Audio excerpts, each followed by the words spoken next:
You got these people around you. The country's full of them now. People walking around all day long, worried about everything. Worried about the air, worried about the water, worried about the soil.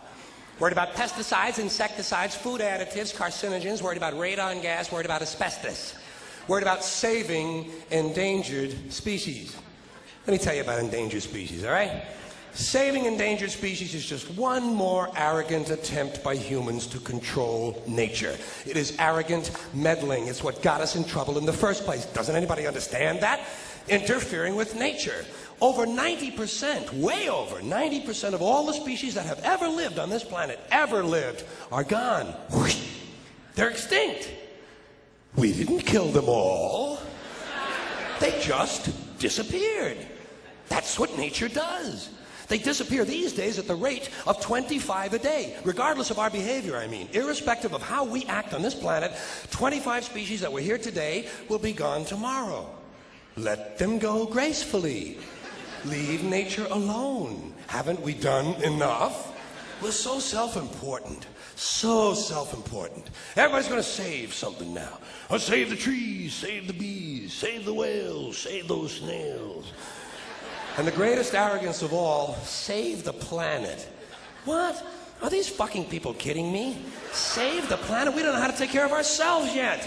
We haven't learned how to help one another. We're going to save the fucking planet? I am getting tired of that shit. I'm tired of fucking Earth Day. I'm tired of these fucking self-righteous environmentalists. I'm tired of these white, liberal, bourgeois, liberal, white people who think the only thing wrong with this planet is there aren't enough bicycle paths.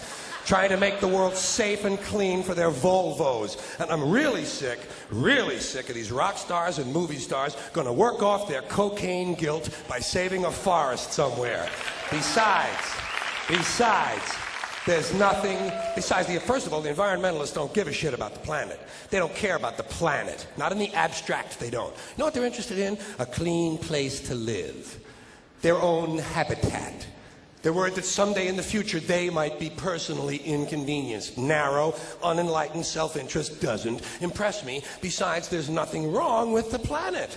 The planet is fine. The people are fucked. The people are fucked. Compared to the people, the planet is doing great. The planet has been here for 4.5 billion years, all right? 4.5 billion. We've been here, what, 100,000? Maybe. 200,000? Maybe. And we've only been engaged in heavy industry for a little over 200 years. 200 years versus 4.5 billion. And we have the conceit to think that somehow we're a threat? That somehow we're going to put in jeopardy this beautiful little blue-green ball that's just floating around the sun? Planet has been through a lot worse than us for a long time. Been through earthquakes, volcanoes, plate tectonics, continental drift, solar flares, sunspots, magnetic storms, the magnetic reversal of the poles, bombardments for hundreds of thousands of years by comets and asteroids and meteors, sandstorms, erosion of all kinds, cosmic radiation, worldwide fires, worldwide floods, recurring ice ages, and we think some aluminum cans and some plastic bags are going to make a difference? Planet isn't going anywhere. We are. We're going away. We're going away. Pack your shit, folks. We're going away. And we won't leave much of a trace either. Thank God for that. Maybe a little styrofoam. Maybe a little styrofoam. Planet will be here and we'll be long gone. Just another failed mutation. Just another closed-end biological mistake. An evolutionary cul-de-sac. Planet will shake us off like a bad case of fleas. A surface nuisance. You want to know how the planet's doing? Ask those people in Pompeii who are frozen into position from volcanic ash. How the planet's doing. Want to know if the planet's all right? Ask the people in Mexico City or Armenia or 100 other places buried under thousands of tons of earthquake rubble if they feel like a real threat to the planet this week. How about the people in Kilauea, Hawaii, who build their homes right next to an active volcano and then wonder why they have lava in the living room? Planet is going to be here a long, long, long time after we're gone, and it will heal itself. It will cleanse itself, because that's what it does. It's a self-correcting system. The air and the water will recover. The earth will be renewed. And say, if it's true that plastic doesn't degrade, well, the planet will simply incorporate plastic into a new paradigm, the Earth plus plastic. The planet doesn't share our prejudice towards plastic. Plastic came out of the Earth. The Earth probably sees plastic as just another one of its children. Could be the only reason the Earth allowed us to be spawned from it in the first place. It wanted plastic for itself. Didn't know how to make it. Needed us. Could be the answer to our age-old philosophical question, why are we here? Plastic. Assholes.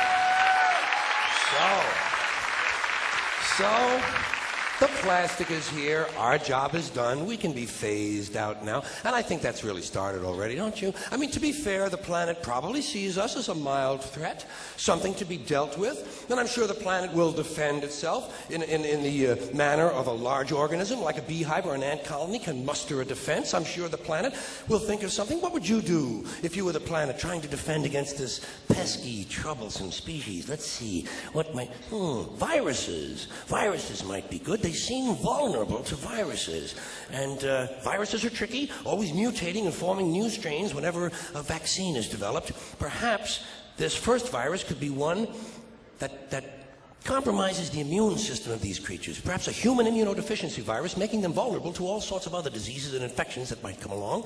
And maybe it could be spread sexually, making them a little reluctant to engage in the act of reproduction.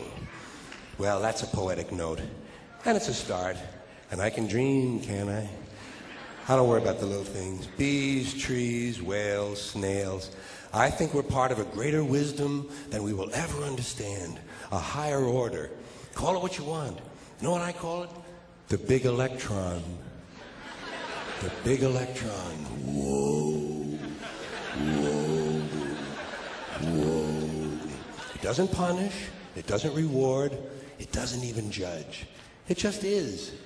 And so are we, for a little while. Thanks for being here with me for a little while tonight. Thank you. Thank you.